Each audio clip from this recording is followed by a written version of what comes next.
থেকেই ফেনীতে হিজবুত তৌহিদের বিরুদ্ধে নানা কার্যক্রম পরিচালনা করছে একটি গোষ্ঠী। এমনকি দেশের প্রচলিত আইন লঙ্ঘন করে ফেনীর উজালিয়া এলাকায় ব্যানার টাঙিয়ে সমাজচ্যুত করা হয়েছে সংগঠনটির কয়েকজন সদস্যকে, যার প্রতিকার চেয়ে আইনের দ্বারস্থ হয়েছে হিজবুত তৌহিদ। একটি সংগঠনের সদস্যদের ওপর চলমান এই জুলুমের বিরুদ্ধে আওয়াজ তোলেনি কেউ। শুধু তাই নয়, আন্দোলনটির একজন নারী সদস্যকে নিয়েও নানা অপপ্রচার চলমান রয়েছে ফেনী জেলার বিভিন্ন পেজ ও আইডিতে। আল্লাহর হুকুম প্রতিষ্ঠার জন্য ঐক্যের আহ্বান করে ওই নারীর একটি ফেসবুক পোস্টের ভিডিওতে নানা অশ্লীল মন্তব্য করা হয়েছে।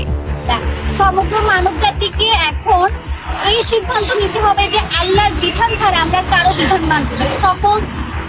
সকল তন্ত্রমন্ত্রের দিন শেষ, এখন আল্লাহ দিয়ে জীবন বিধান প্রতিষ্ঠার দিন শুরু। যার সিংহভাগ করেছেন সমাজে আলেম নামে পরিচিত একটি শ্রেণী।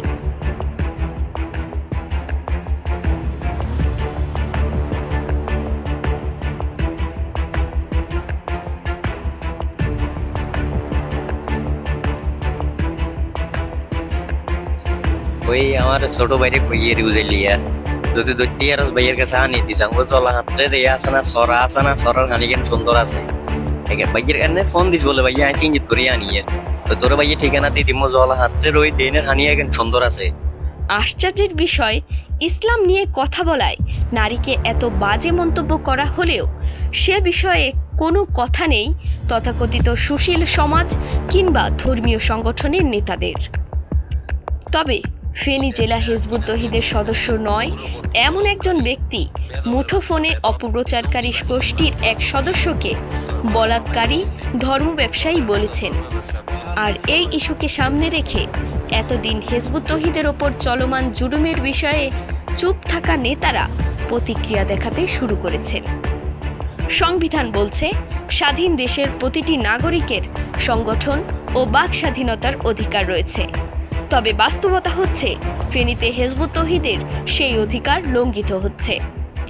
এই সংগঠনের বিরুদ্ধে পরজীবী গোষ্ঠীর কেন এত গাত্রদাহ? কি বলে হিজবুত তৌহিদ?